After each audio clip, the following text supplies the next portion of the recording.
जय हिंद दोस्तों, मेरे चैनल में आप सभी लोगों का स्वागत है। मैं आज अयोध्या नगर गया था। मैंने पूरा वीडियो बनाया। वहाँ महाशिवरात्रि चल रही थी। आप लोगों को दिखा रहा हूँ, देखते रहिए, लाइक करिए, शेयर, चैनल को सब्सक्राइब कीजिए। जय हिंद दोस्तों।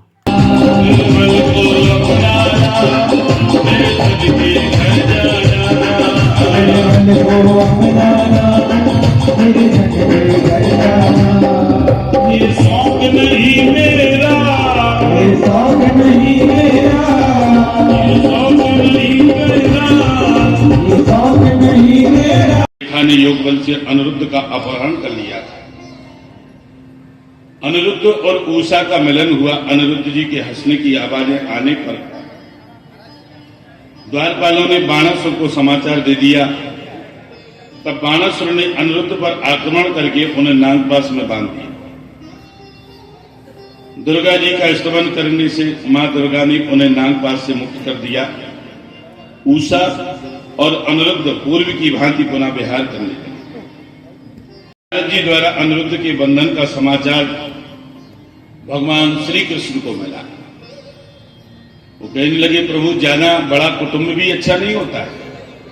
आप अपने पुत्रों की, पोतों की गिनती तो कर लिया करो कि कौन कहां है। इतना बड़ा कुटुंब हो गया, तुम्हें यही पता नहीं रहता कि कौन कहां रहता है।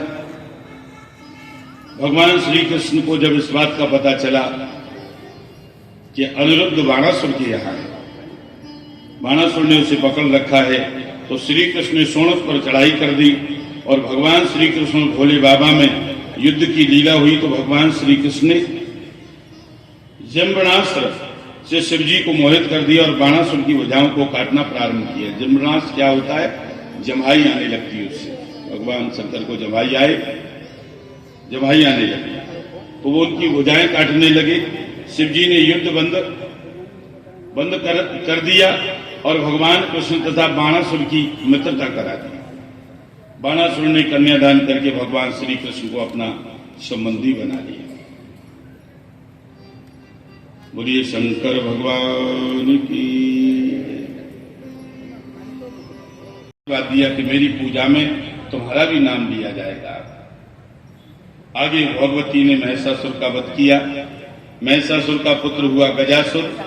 उसका आधा शरीर हाथी का था और आधा शरीर मनुष्य का था। भगवान शिव ने गजासुर का उद्धार किया और भगवान शिव पहनते व्याघ्र चर्म हैं और ओढ़ते गज चर्म हैं, क्योंकि मरते समय गजासुर ने भगवान से वरदान मांगा था कि आप मेरी चमड़ी को अपना वस्त्र बना लें। भगवान शंकर ने वैसा ही किया। अब इसके बाद में नंदीश्वर अवतार की कथा आती है। नंदीश्वर जी जो थे वो किसके पुत्र थे और इनका जन्म कैसे हुआ? सनत कुमार ने पूछा, नंदीश्वर अवतार की कथा सुनाइए। तो स्वयं नंदीश्वर ने इस बात को कहा, हे सनत कुमार, मेरे पिता का नाम सिलाद है। मैं सिलाद का पुत्र हूं। मेरे पिता ने पितरों का उद्धार करने के लिए बहुत कठोर तप किया। देवराज इंद्र प्रकट हुए और उन्होंने सिलाद से वरदान मांगने के लिए कहा। सिलाद ने कहा, मुझे अजर अमर और अयोनिज पुत्र चाहिए। हमें ये वरदान चाहिए, अजर अमर और अयोनिज पुत्र चाहिए। इंद्र कहता है कि ये मेरे बस की बात नहीं है, आप शिव जी की आराधना करें। तब सिलाद मुनि ने क्या किया? शिव जी की आराधना की। 1000 वर्ष तक शिव जी की आराधना की। हड्डी का ढांचा मात्र शेष बचा। सतयुग में क्या होता था कि हड्डियों में ही प्राण बचे रहते थे, प्राण रहता था। भगवान शिव ने अपने दक्षिण कर कमल का स्पर्श किया। सिलाद मुनि तुरंत भगवान के चरणों में गिर गए और कहते हैं कि वरदान मांगो। शिव जी कहते हैं वरदान मांगो। सिलाद मुनि कहते हैं, महेश यदि तुष्टोऽसि यदि वा वरदक्ष में इक्षामि तत्समं पुत्रो मृत्युहीनम योनिता। हे भोलेनाथ, यदि आप मेरे ऊपर प्रसन्न हैं तो मैं आपके ही समान पुत्र चाहता हूं, जो अयोनिज तथा मृत्युहीन हो, जिसकी मृत्यु न हो। शिव जी कहते हैं कि आप सरेस कहां खोजो जाई, अपने समान में पुत्र तुम्हें कहां खोजूं? तुम्हें जगतपति के पिता बनने का सौभाग्य प्राप्त होगा। कुछ समय बाद सिलाद मुनि ने यज्ञ किया और उस समय शिव जी का दिव्य तेज सिलाद मुनि में प्रविष्ट हो गया एक दिव्य तेज के रूप में निकला और वही तेज एक बालक के रूप में प्रकट हो गया। गंधर्व गान करने लगी, अप्सराएं नृत्य करने लगी, अग्नि के समान कांतिवान 3 नेत्रों वाले, 4 भुजाओं वाले, जटा मुकुटधारी, सब प्रकार से प्रणम्य बालक को देखकर सलाद मुनि प्रसन्न हो। सलाद मुनि ने बालक को प्रणाम करके कहा, आपको देखकर आनंद की अनुभूति हुई है, इसलिए आपका नाम नंदी होगा। आनंद की अनुभूति हुई इसलिए आपका नाम नंदी होगा। सलाद ने 5 वर्ष में ही बालक का यज्ञोपवीत संस्कार संपन्न कर दिया। एक दिन मित्र और वरुण सलाद मुनि के आश्रम में आए और वे अचानक बालक को देख करके दुखी हो गए। देखो आप, जैसे ही बालक को देखा, सलाद मुनि के बालक नंदी को देखा तो बहुत ज्यादा दुखी होने लगे। सलाद मुनि ने पूछा कि आप मेरे बच्चे को देख करके इतने दुखी क्यों हो गए? तो मित्र और वरुण ने कहा कि 1 वर्ष में आपके बालक की मृत्यु हो जाएगी। ये बच्चा जो है 1 वर्ष तक जिंदा रहेगा, 1 वर्ष में ही इसकी मृत्यु हो जाएगी। सलाद मुनि रोते रोते मूर्छित हो गए। अब नंदी अपने पिता से कहता है, पिताजी आप रो क्यों रहे? सलाद मुनि कहने लगे, बेटा तेरी अब मृत्यु हो जाएगी, 1 साल में तू मर जाएगा। नंदी कहने लगे, नंदी ने कहा, हे पिताजी आप चिंता न करें, मैं महादेव की उपासना करके मृत्यु को जीत लूंगा। मृत्यु से क्या करना, मृत्यु तो वैसे भी अंतिम सत्य है। जन्म से ज्यादा महत्व मृत्यु का होता है, क्योंकि जन्म जो है वो जीव को जगत से जोड़ता है और मृत्यु जो है वो जीव को परमात्मा से जोड़ती है। मृत्यु से भय नहीं करना चाहिए, लेकिन मैं आपके लिए कह रहा हूं, नंदी ने भगवान शिव की आराधना की, भगवान शिव माता पार्वती के साथ प्रकट हो गए और आशीर्वाद दिया कि तुम दुख रहे तथा अजर अमर हो जाओ। आज से तुम मेरे प्रिय गण हो, तुम में मेरे समान ही बल होगा तथा तुम मेरे समीप ही वास करोगे। भगवती उमा के कहने पर भगवान शिव ने नंदी को गणेश्वर का पद प्रदान किया। मरुत कन्या श्वेसा के साथ नंदी जी का विवाह कराया। शिव जी कहते हैं, हे नंदी तुम हमसे वरदान मांगो। तो नंदी ने भगवान भोलेनाथ से भक्ति मांगी, हे प्रभु आप मुझे अपनी भक्ति प्रदान करें। भक्तर भवति में देवी पादयोस्ते सदा बरा, सदैव मैं आपकी भक्ति करता रहा, बस मुझे ये वरदान चाहिए। तब से नंदीश्वर भगवान शिव की सेवा में संलग्न हो गए। एक समय की बात, अभी यहां से भैरव अवतार की कथा प्रारंभ होती है। भैरव जी का अवतार कैसे हुआ? एक बार जब ब्रह्मा जी विष्णु भगवान में विवाद हो गया, ब्रह्मा जी भगवान नारायण को उल्टा सीधा कहने लगे।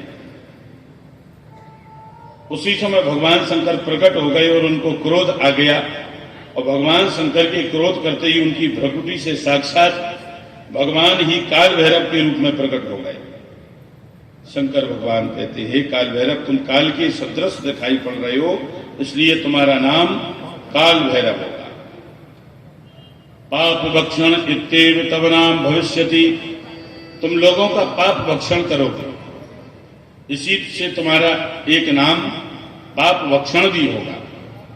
तत्तो भविष्यति कालोपि ततस्तुम काल भैरवः, तुमसे काल भी डरेगा, इसी से तुम्हारा नाम काल भैरव होगा। तुम काशी के अधिपति बनकर के निवास करोगे। काल भैरव ने ब्रह्मा जी का 5वां सिर काट लिया, क्योंकि 5वें सिर से ही ब्रह्मा जी ने झूठ बोला था।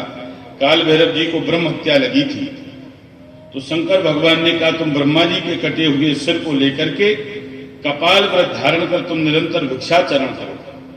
उसी समय भगवान शिव ने ब्रह्म हत्या नामक कन्या को प्रकट किया और कहा, यद वाराणसी दिव्याम पुरी में शाम गमिष्यति, तुम उग्र रूप धारण कर इसका पीछा करो, इनके वाराणसी पुरी में जाते ही तुम मुक्त हो जाओगी। वाराणसी को छोड़कर के सर्वत्र तुम्हारा प्रवेश होगा। जो मनुष्य काशी के काल भैरव धाम में मार्गशीर्ष मास के कृष्ण पक्ष की अष्टमी तिथि को काल भैरव की सन्निधि में उपवास करता है, वही सभी पापों से मुक्त हो जाता है। भैरव उत्पत्ति का आख्यान सुनकर के जीव सभी पापों से मुक्त हो जाता है। बोलिए भैरव जी महाराज की कथा आई। अत्रि ने भगवान की आराधना की, जिसके परिणाम स्वरूप तीनों देवता अत्रि अनुसुईया के यहां गए। एक बात में देखो, अत्रि जी ने ओंकार की उपासना की थी। ओंकार की उपासना की तो तीनों देवता ब्रह्मा विष्णु महेश उनके सामने पहुंचे। तो उन्होंने कहा अत्रि जी ने कि मैंने एक देवता की आराधना की, तुम तीनों क्यों आए? तो वो कहने लगे ओंकार में हम तीनों समाहित हैं, इसलिए हम तुम्हारे यहां तीनों आए। क्या चाहते हो? पुत्र चाहते। तो उन्होंने 3 पुत्र दिए।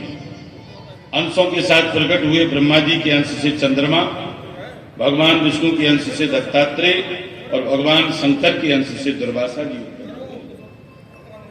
दुर्वासा जी ने संन्यास की मर्यादा को लोक में स्थापित किया, परंतु उनमें बड़ा क्रोध था। दुर्वासा जी बड़े क्रोधी ऋषि थे। उन्होंने बहुत लोगों की धर्म परीक्षा ली ताकि समाज में उन भक्तों का यश फैले। चक्रे धर्म परीक्षा जब बहुना सर्वया करा।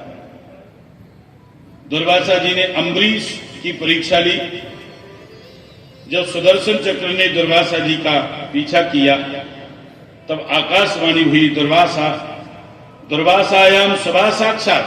हे अम्बरीश, चक्र को शांत करिए। दुर्वासा जी साक्षात भगवान शिव का अवतार हैं। उन्होंने समाज में आपका यश फैलाने के लिए ही आपकी परीक्षा ली। बोलिए शंकर भगवान की। ये शिव महापुराण। हनुमान जी का जन्म कैसे? देखो, आप लोग रामायण पढ़ते हो, हनुमान जी के बारे में आपने सुना होगा कि हनुमान जी किसके पुत्र थे? शंकर सुमन, शंकर जी के, केसरी नंदन केसरी के, और पवन तनय पवन के। अच्छा, एक बात आप लोग बताइए कि एक व्यक्ति के 3 पिता कैसे हो सकते हैं? हनुमान जी महाराज शंकर सुमन भी है, केसरी नंदन भी है और पवन तनय भी है। एक व्यक्ति के 3 पिता कैसे हो सकते हैं? ये कथा यहां जुड़ती है। जिस समय मोहिनी अवतार धारण करके, मोहिनी का रूप बना करके भगवान विष्णु ने दैत्यों के हाथ से अमृत का कलश छीन करके देवताओं को अमृत का पान कराया, तो भगवान शंकर ने भगवान विष्णु से कहा, प्रभु, मैंने आपके हर अवतार का दर्शन किया है, पर मैंने आपके मोहिनी अवतार का दर्शन नहीं किया है। आप हमें मोहिनी रूप का दर्शन कराइए। आप मोहिनी बने होंगे तो कितने सुंदर लगे होंगे, उस रूप का दर्शन हम करना चाहते। भगवान विष्णु कहने लगे कि बाबा, आप मेरे मोहिनी रूप का दर्शन न करें तो ज्यादा अच्छा है। भगवान शंकर नहीं माने, कहने लगे नहीं, मैं मोहिनी रूप का दर्शन करूंगा। फिर भगवान ने समझाया कि महाराज, आपने कामदेव को जीता है, इसलिए मैं कह रहा हूं कि आप मोहिनी रूप का दर्शन न करें। वो कहने लगे नहीं, हम तो मोहिनी रूप का दर्शन करेंगे। तो कहा ठीक है, कभी समय आने पर हम मोहिनी रूप का तुम्हें दर्शन कराएंगे। एक दिन भोले बाबा कैलाश पर्वत पर माता पार्वती के साथ बैठे हुए थे और उनको सामने एक बड़ी सुंदर मोहिनी दिखाई, बड़ी सुंदर स्त्री दिखाई। भोले बाबा पार्वती जी के सहित वहां पर बैठे थे और वो स्त्री क्या कर रही, गेंद खेल रही थी। गेंद में ठोकर मारती, गेंद दूर चली जाती, फिर गेंद पकड़ लेती, फिर गेंद का खेल खेल रही थी उस वन में। भोले बाबा ने देखा, इतनी सुंदर मोहिनी को देख करके भोले बाबा ने यह भी ध्यान नहीं दिया कि मैं पार्वती के बगल में बैठा, मेरी पत्नी मेरी बगल में बैठी है। और तुरंत ही भोले बाबा उस मोहिनी के पीछे दौड़ने लगे। मोहिनी भागी और भोले बाबा पीछे पीछे दौड़ते जा रहे उस मोहिनी को पकड़ने के लिए। मोहिनी भागी दौड़ती जा रही, भोले बाबा पीछा कर रही, मोहिनी दौड़ती जा रही। एक वृक्ष की ओट में मोहिनी छुप गई।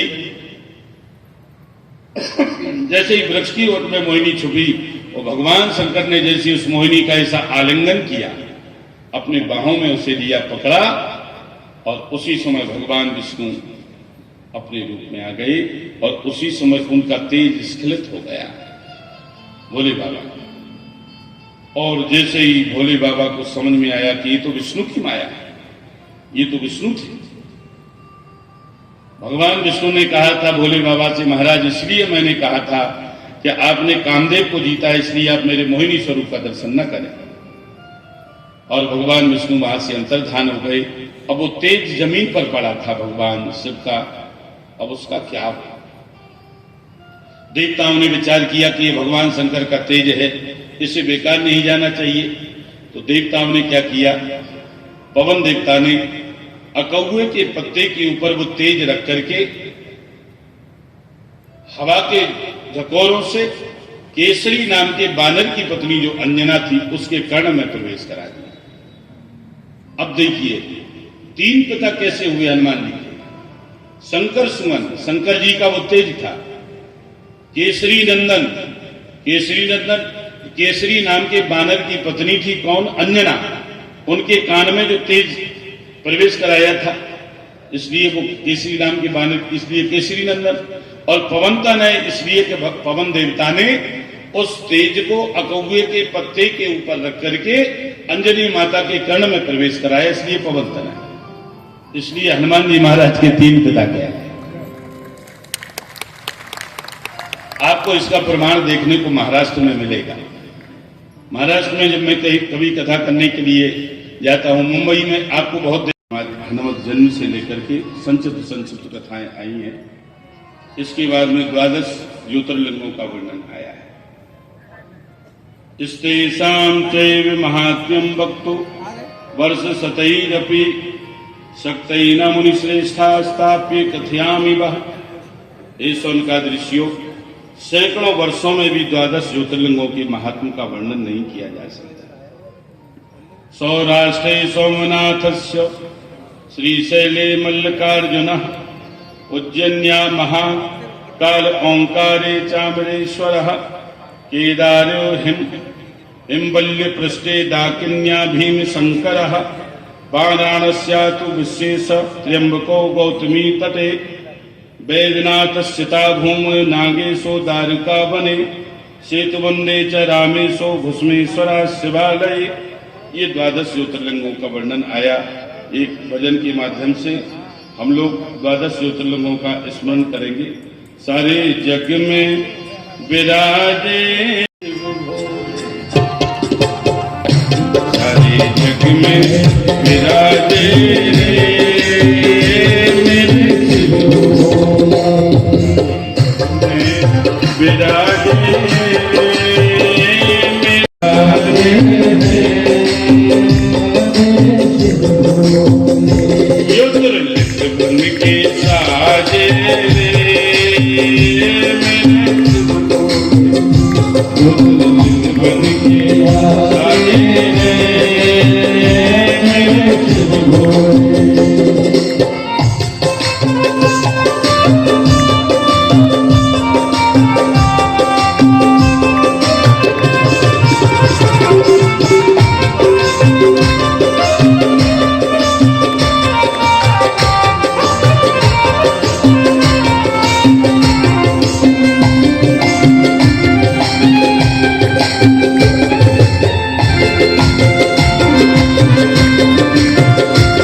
ज्योतिर्लिंगों का निर्माण कराया है हमारे सुनील गुप्ता जी ने। इतना दिव्य दरबार 12 ज्योतिर्लिंग का आप लोग दर्शन आते जाते करते होंगे। इस भजन के माध्यम से पूरे 12 ज्योतिर्लिंगों का वर्णन है। कैसे? सोमनाथ सौराष्ट्र बसे है, श्रीशैल जी मन को बसे है। सोमनाथ सौराष्ट्र बसे है, श्रीशैल जी मन को बसे है। यजमान बनकर के सुनता है, प्राण श्रवणार्थ संभोर निष्पापो जायते नरः। शिव प्राण श्रवण करके मनुष्य निष्पाप हो जाता है। जो मनुष्य भक्ति युक्त होकर के इसका श्रवण करेगा वह ये लोक और संपूर्ण भोगों को भोग करके अंत में परम पद को प्राप्त करेगा। आइए हम सब मिलकर के शिव पुराण के अंतिम श्लोक का पाठ करेंगे। एतच्च पुराणस्य भक्त श्रोतस्य सर्वदा सगणा ससुतः सांबः समकरोति स शंकरः करोति स शंकरः। अपने गणों दोनों पुत्रों तथा देवी पार्वती जी के साथ भगवान शंकर पुराण के वक्ता और श्रोता का सदैव कल्याण। अब कथा विश्राम ले रही है। आप लोगों ने 7 दिन तक इतनी बड़ी संख्या में एकत्रित होकर के शिव महापुराण की कथा सुनी। हम आपके बहुत बहुत आभारी हैं। जय हिंद दोस्तों, पूरा वीडियो देख लिया हो तो लाइक करिए, शेयर कीजिए, कमेंट कीजिए, चैनल को सब्सक्राइब कीजिए। जय हिंद दोस्तों।